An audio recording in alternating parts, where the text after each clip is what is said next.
I do not belong to the sun or the moon. In 9th grade, 14-year-old freak frustrations manifested themselves in a need for transformation. I wanted fur to prickle forth from my skin like hypodermic flower stems, needed my voice to lower and break, ripping vocal cords and slicing growls, wanted to double forward in pain, spine crackling, ribs snapping, muscles toiling and troubling into shapes and strengths needed to be bound by this lycanthropic, cursing, quadrupedal ecstasy.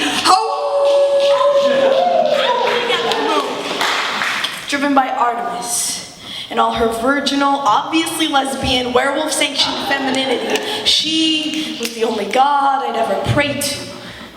Artemis, please, teach me your ways. Wild moon dances and gravitational tidal flows in and out of my lupine body. Let me hunt for my loves in the fictitious wilds. Teach me the secrets of this womanhood I was born with, Artemis. Why can't I bear to be a woman? But she wouldn't answer. And I came to discover that because of my doubts of the correspondence between female body and something else mind, she had abandoned me. I do not belong to the sun or the moon. When I was 16, new frustrations manifested themselves in a need for transformation. Girls over here, boys over there. Hair, please prickle forth from my chin.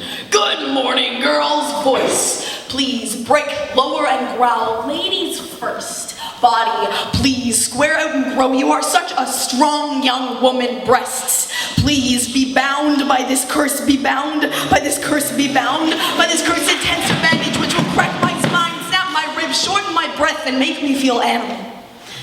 I looked for Apollo, twin brother of Artemis, driver of the sun, protector of young men and masculinity, portrayed as the personification of perfection. Apollo, please, make me into a man.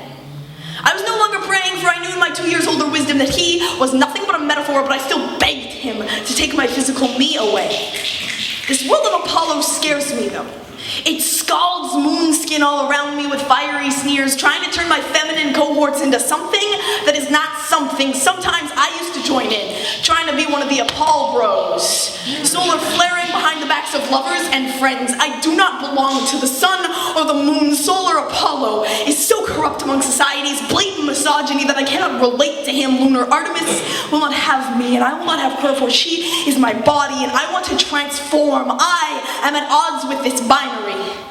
And while I still prefer to be called man, while I still prefer to be called man, I do not want to be what man means to so many. I do not adhere to these black and white extremities. I do not belong to the sun or the moon, and I do not want to. I just want to belong to myself.